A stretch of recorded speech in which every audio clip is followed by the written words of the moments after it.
नमस्कार मित्रांनो, मी सचिन शिंदे आपल्या समोर ध्यास वर्दीचा अकॅडमी युट्यूब चॅनल पाहतो आपण. महत्वाचे घडामोडी मित्रांनो, आज तारीख आहे 11 ऑक्टोबर. 11 ऑक्टोबरचे महत्वाचे 20 प्रश्न मित्रांनो लक्षात ठेवा. आणि जर आपण नक्की चॅनल नवीन असेल तर नक्की सबस्क्राईब करा, लाईक करा आणि सर्व मित्रांना आपल्या शेअर करा. ठीक आहे, आता आपण पहिला पाठ बघतोय मित्रांनो. लक्षात ठेवा, आजचा दिवस आहे इंटरनॅशनल गर्ल डे, म्हणजे आंतरराष्ट्रीय बालिका दिन. लक्षात ठेवा, लहान मुलींचा दिवस आहे. लक्षात ठेवा, आजचा इंटरनॅशनल बालिका दिन म्हणून साजरा करतो 11 ऑक्टोबर. ठीक आहे, आजचा पहिला प्रश्न मित्रांनो, डॉक्टर वेणुगोपाल यांचे निधन केव्हा झाले असा प्रश्न विचार. त्यासाठी आपल्याला थोडी माहिती बघूया आपण, मग उत्तर काढूया. Doctor Venugopal all India institute of medical science म्हणजे एम्सचे माजी संचालक आणि एक ख्यातनाम कार्डियाक सर्जन 8 ऑक्टोबर 24 रोजी 82 वर्षी त्यांचे निधन झाले. भारतातील पहिले हृदय प्रत्यारोपण करण्यासाठी आणि कामगिरी करण्यासाठी प्रसिद्ध 50,000हून अधिक हृदय शस्त्रक्रिया त्यांच्या संपूर्ण कारकिर्दीत वेणुगोपाल यांच्या वैद्यकीय क्षेत्रातील योगदानामुळे हृदयाच्या काळजीच्या क्षेत्रावर आणि अमिट छाप सोडली आहे. आणि सचोटीने आणि अग्रगण्य भावनेने त्यांना वैद्यकीय समुदायात एक आदरणीय व्यक्ती बनलेले आहेत. लक्षात ठेवा, खासियत आहे, एक पॉइंट खूप महत्वाचा आहे. 6 जुलै 1942 रोजी राजमुंद्री आंध्र प्रदेश जन्मलेल्या वेणुगोपाल यांनी एम्स नवी दिल्ली येथून पदवी प्राप्त केली, जिथे त्यांनी MBBS आणि शस्त्रक्रियेतील प्रगत पदवी घेतली. आणि अमेरिकेतील ओपन हार्ट सर्जरीचे प्रशिक्षण पूर्ण केल्यानंतर त्यांनी 1974 मध्ये एम्स मध्ये पहिले, लक्षात ठेवायची गोष्ट आहे, 74 मध्ये एम्स मध्ये पहिले ओपन हृदय शस्त्रक्रिया क्लिनिक सुरू केले. आणि 2003 मध्ये एम्सचे संचालक झाले आणि कार्डिओ थेरॉसिक सायन्स सेंटरच्या स्थापनेत त्यांनी महत्वाची भूमिका बजावली. 3 ऑगस्ट 1994 रोजी भारतातील पहिल्या हृदय प्रत्यारोपण असंख्य अग्रगण्य शस्त्रक्रिया त्यांच्या साईट आहेत. लक्षात ठेवा, खूप काही त्यांनी काम केलं आणि असं म्हटलं जातं की पहिली ओपन हार्ट सर्जरी त्यांनीच केली. लक्षात ठेवा, भारतातली. आणि त्यांचं निधन केव्हा झालं मित्रांनो, लक्षात ठेवायची गोष्ट आहे, 8 ऑक्टोबर रोजी त्यांचं निधन झालेलं आहे. चला, दुसरा प्रश्न. भारताच्या राष्ट्रीय अंतराळ आयोगाने देशाच्या कितव्या चंद्रयान मोहिमेला अधिकृतपणे मान्यता दिली आहे? तर 5व्या. ठीक आहे, भारताच्या राष्ट्रीय अंतराळ आयोगाने देशाच्या 5व्या चंद्र मोहिमेला चिन्हांकित करून, लक्षात ठेवायची गोष्ट आहे, ध्रुवीय शोध मोहिमेला अधिकृतपणे मान्यता दिली आहे. ही मोहीम ऑगस्ट 23 मध्ये चांद्रयान 3च्या यशस्वी लँडिंग नंतर आहे, ज्यामुळे भारत चंद्रावर उतरवणारे 4थे राष्ट्र बनले. ठीक आहे, आणि लुपेक्स हा भारताचा इस्रो आणि जपानच्या जाक्सा यांचा एक सहयोगी प्रयत्न आहे, जो त्याचा उद्देश चंद्राच्या संशोधनाचा, विशेषतः त्याच्या ध्रुवीय प्रदेशातील पाण्याचा शोध घेणे आहे. हा एक पॉइंट खूप महत्वाचा आहे, 5वी आवृत्ती आहे. बघा पुढील प्रश्न.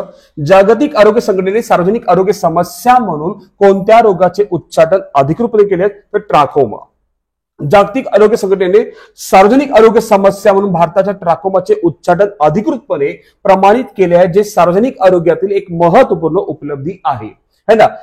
बघा, क्लॉमिडिया टोकोमाटिस या जीवाणूमुळे होणारा ट्राकोमा जागतिक अंधत्वाचे एक प्रमुख कारण आहे.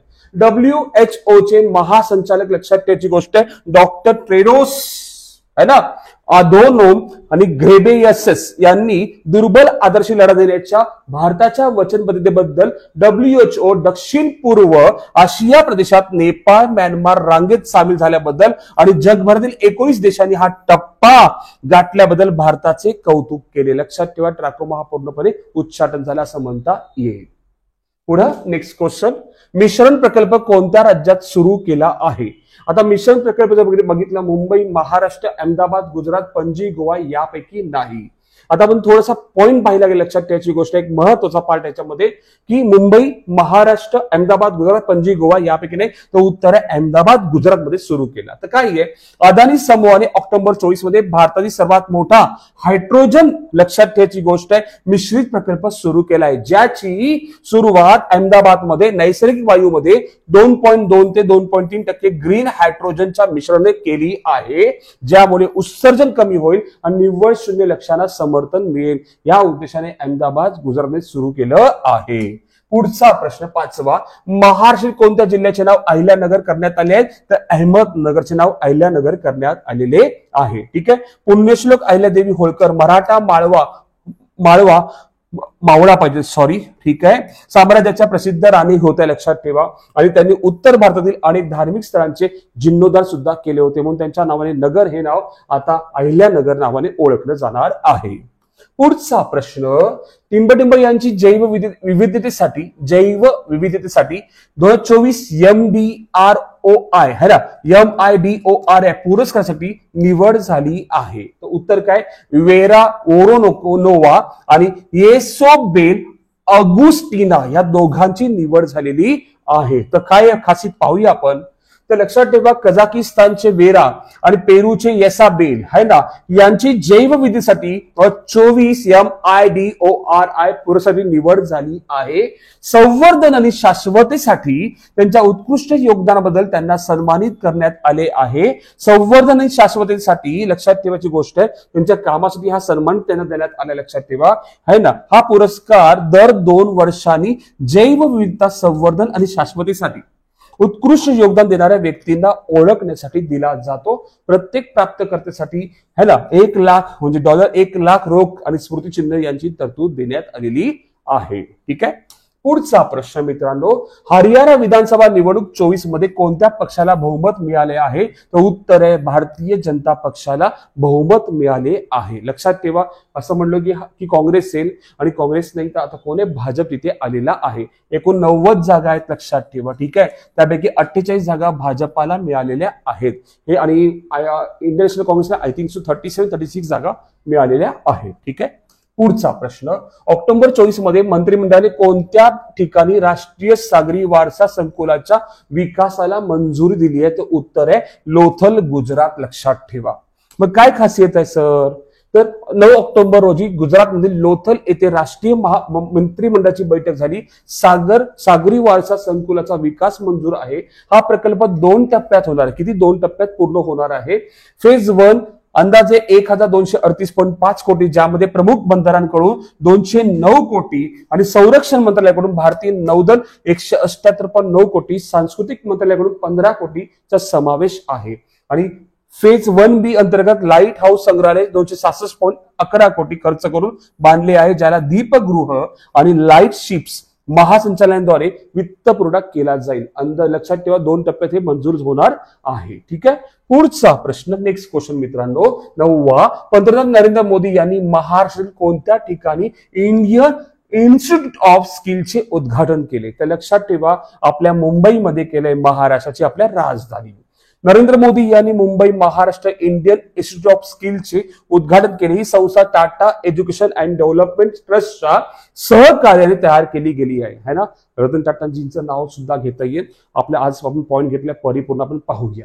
प्रगत तंत्रज्ञानाचा वापर करून अशा विद्यार्थ्यांना विकसित करणे आणि सक्षम कामगार तयार करणे हा या संस्थेचा मुख्य उद्देश आहे. उद्योगात थेट काम करणे या उद्योगाचा प्रमुख उद्देश असणार आहे. पुढचा प्रश्न, 24 मध्ये कोणत्या संशोधकांना रसायनशास्त्रातील नोबेल पारितोषिक मिळाले. डेव्हिड बेकर, डेमिस हासविस आणि जॉन एम जम्पर वरीलपैकी सर्वांना हा पुरस्कार तिघांना मिळालेला आहे. तर काय कार्य केले पाहूया आपण. 9 ऑक्टोबर 24 रोजी रॉयल स्वीडिश अकादमीकडून रसायनशास्त्रातील नोबेल पारितोषिक जाहीर करण्यात आले आहे. काय खासियत आहे की 24 मध्ये रसायनशास्त्राचे नोबेल पारितोषिक David Baker USA, Demis Hassabis UK आणि जॉन एम जम्पर UK, लक्षात ठेवा, यांना हा पुरस्कार मिळालेला आहे.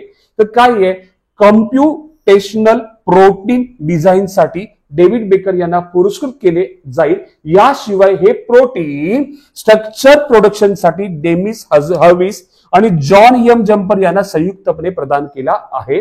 आणि यंदा हा पुरस्कार प्रथिने विज्ञानातील योगदानासाठी देण्यात आलाय, रसायनशास्त्राचा पुरस्कार. आपल्याला माहित असावं, लक्षात ठेवा. ठीक आहे. हे सगळे पॉईंट आपल्याला कव्हर अप केले पाहिजे. पुढे, रतन टाटा यांचे निधन केव्हा झाले. सर्वांना माहिती मित्रांनो, रतन टाटा हे आपल्यासाठी खूप महत्वाचे व्यक्तिमत्व होते, लक्षात असावं. तर 9 ऑक्टोबर रोजी त्यांचे निधन झालेलं आहे. डिटेल पाहूया रतन टाटांबद्दल, आपण पूर्ण पॉईंट पाहूया मित्रांनो, लक्षात ठेवा. चला, ठीक आहे. 28 डिसेंबर 1937 रोजी बॉम्बे, ब्रिटिश भारत, सध्याचे मुंबई येथे जन्मलेले रतन टाटा हे नवल टाटा आणि सुनी कमिशनर यांचे पुत्र. Point number 1.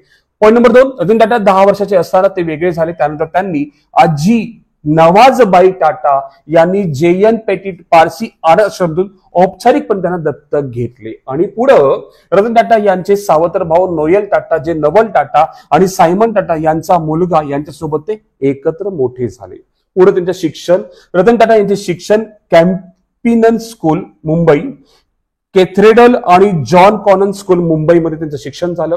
Bishop cotton school Shimla आणि रिव्हेरडेल कंट्री स्कूल न्यूयॉर्क या शहरात झाले. ते कर्नेल विद्यापीठ आणि हार्वर्ड बिझनेस स्कूलचे माजी विद्यार्थी सुद्धा आहेत. हे सुद्धा आपल्याला माहित असणं आवश्यक आहे. पुढचा पॉइंट, 1991 मध्ये GRD टाटा यांनी टाटा सन्सच्या अध्यक्षपदाचा राजीनामा दिला, लक्षात ठेवा. तेव्हा त्यांनी रतन टाटा यांना उत्तराधिकारी नियुक्त केले, लक्षात ठेवा. आणि पुढे काय झालं, 21 वर्षाच्या कार्यकाळात त्यांनी म्हणजे लक्षात ठेवा, 21 वर्षाच्या कार्यकाळात त्यांनी टाटा सन्सच्या 40 पटीने वाढ केली आणि नफा 50% पटीने वाढवला. ठीक आहे. टाटा नॅनो कारशी ते संकल्पना सगळ्यांना माहिती, गरिबांचा भारतीय गरीब व्यक्तीला त्यांची इच्छा होती की बाबा गरीबातला गरीब व्यक्ती हा टाटा नॅनो घेऊ शकेल आणि तो त्याची हाऊस पूर्ण करू शकेल. पण टाटा नॅनो काढी सगळ्यांना माहिती आहे. टाटा एज्युकेशन डेव्हलपमेंट ट्रस्टने 28 दशलक्षांचा टाटा शिष्यवृत्ती निधी दिला आहे, लक्षात ठेवा. ज्यामुळे कर्नेल विद्यापीठाच्या भारतातील पदवीधर विद्यार्थ्यांना आर्थिक सहाय्य करता येईल आणि वार्षिक शिष्यवृत्ती एक दिलेल्या वेळी अंदाजे 20 विद्यार्थ्यांना एका वेळी मदत करता येईल. आणि कोणताही गरीब विद्यार्थी पैशाने वंचित राहू नये असं त्यांचं स्वप्न होतं, ते सुद्धा त्यांनी स्वप्न पूर्ण केले, लक्षात ठेवा. हा सुद्धा पॉइंट महत्वाचा आहे. टाटा समूहाने मॅसॅच्युसेट्स इन्स्टिट्यूट ऑफ टेक्नॉलॉजी म्हणजे MIT येथे MIT Tata centre of technology and डिझाईनची स्थापना सुद्धा केली, लक्षात ठेवा. पुढचा पॉइंट आणखी टाटांबद्दल, ठीक आहे. 28 डिसेंबर 2012 रोजी त्यांनी वयाच्या 75व्या वर्षी पूर्ण केल्यावर टाटा सन्सच्या अध्यक्षपदाचा त्यांनी राजीनामा दिला, मित्रांनो. आणि सायरस मिस्त्री यांना उत्तराधिकारी बनवले, पण झालं वेगळंच, लक्षात ठेवायची गोष्ट आहे. तथापि पुन्हा ते काय बघा, संचालक मंडळ आणि कायदेशीर विभागाने 24 ऑक्टोबर 2016 रोजी त्यांना काढून टाकण्यासाठी मतदान केले आणि रतन टाटा पुन्हा समूहाचे अंतरिम अध्यक्ष झाले. पण अध्यक्ष करण्यासाठी त्यांनी पुन्हा काम केलं. आणि लक्षात ठेवायची गोष्ट आहे, रतन टाटा यांची उत्तराधिकारी निवडण्यासाठी रतन टाटा TVS समूहाचे प्रमुख वेणू श्रीनिवास, बेन कॅपिटलचे अमित चंद्रा, माजी मुत्सदी रोनेन सेन आणि लॉर्ड कुमार भट्टाचार्य यांचा समावेश असलेली निवड समिती स्थापन करण्यात आली. आणि या समितीने 12 जानेवारी 2017 रोजी नटराजन चंद्रशेखर यांची टाटा सन्सचे अध्यक्ष म्हणून नियुक्ती केली. हे सुद्धा पॉइंट महत्वाचा आहे. पुढचा पॉइंट, आणखी काही पॉइंट्स आहेत. UC सॅन डिएगो येथे टाटा हॉल ही संशोधन सुविधा टाटा ट्रस्टच्या $70 दशलक्ष देणगीतून अनुवंशिक संशोधनाला मदत करण्यासाठी बांधण्यात आली आहे. ठीक आहे. आणि कर्नेल विद्यापीठात टाटा शिष्यवृत्ती निधी त्यांनी भारतीय विद्यार्थ्यांना कर्नेलमध्ये उपस्थित राहण्यास मदत करण्यासाठी शिष्यवृत्ती निधीची स्थापना केली आहे. आर्थिक परिस्थिती शिक्षणात अडथळा येणार नाही हे त्यांनी खात्री करून घेतली.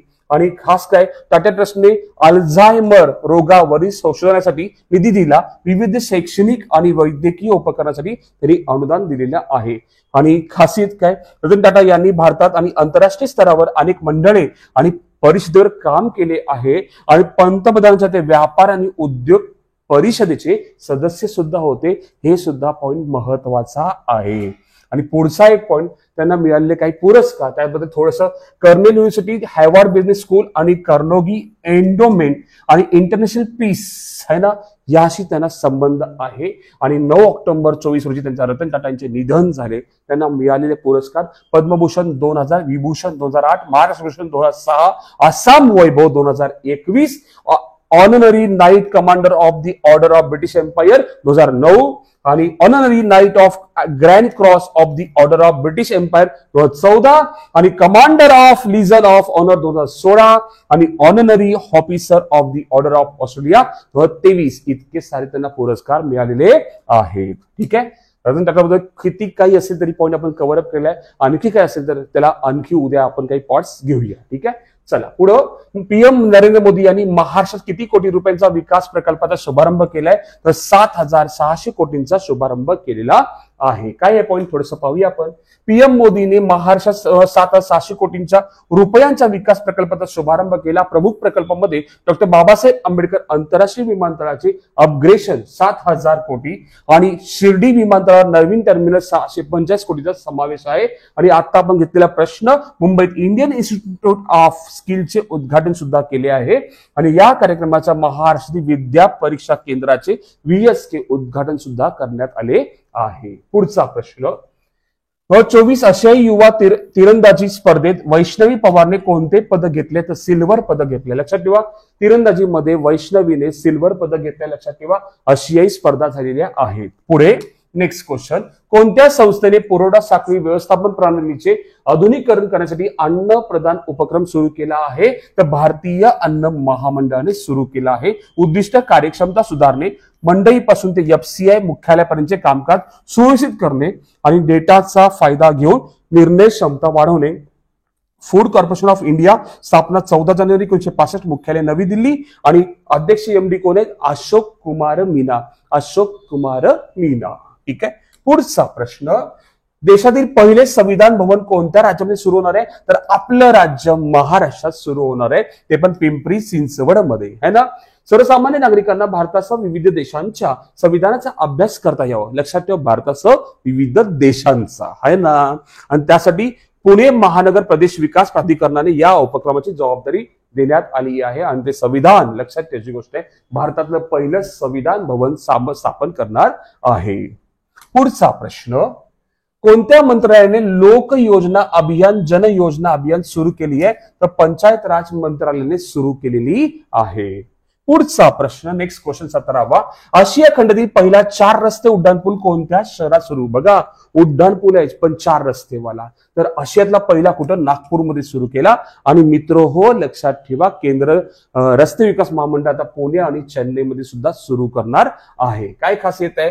पहिला 4 रस्ते उड्डाणपूल नागपुरात उभारण्यात आला. अशाच प्रकारचे पूल पुणे आणि चेन्नई इथे उभारण्यात येणार आहे, अशी घोषणा केंद्रीय मंत्री आपले नितीन गडकरी यांनी एका शनिवारी कार्यक्रमात केली आहे. ठीक आहे. नागपुरातील LIC चौक ते ऑटोमेटिव्ह चौक 5.67 किलोमीटरच्या लांबीचा डबल डेकर उड्डाण पुलाचे लोकार्पण गडकरी यांच्या हस्ते करण्यात आले होते. त्या दिवशी त्यांनी सांगितलेले. पुढचा प्रश्न 18वा, नुकतीच ट्युनिशियाच्या राष्ट्राध्यक्षपदी निवडणूक सलग दुसऱ्यांदा कोणी जिंकली आहे? तर कैस सय्यद यांनी जिंकली आहे. आणि कालचा प्रश्न 19वा होता की संयुक्त राष्ट्र सुरक्षा परिषदेत कायमस्वरूपी सदस्यासाठी भारताच्या मागणीला अलीकडे कोणत्या देशाने पाठिंबा दिलाय? तर भूतानने पाठिंबा दिलाय मित्रांनो. आणि आपल्यासाठी आजचा प्रश्न, महत्वाचा प्रश्न, तो म्हणजे काय? भारतात नुकतीच जागतिक पिक बॉल चॅम्पियनशिप कुठे आयोजित करणार आहे? कुठे आयोजित करेल? ठीक आहे. पुणे, नवी दिल्ली, मुंबई, गांधीनगर. आजचा प्रश्न आहे. आपल्याला उत्तर सांगायचं की ह्याचं उत्तर काय असणार आहे. आणि मित्र हो, आपण सगळे प्रश्न आज कव्हरअप केले मित्रांनो, आपल्यासाठी कव्हरअप केले. महत्वाचे प्रश्न होते मित्रांनो. आणि आज आपण इथेच थांबू. उद्या याच टाइम मला याच वेळेस भेटू मित्रांनो. धन्यवाद. थँक्यू मित्रांनो.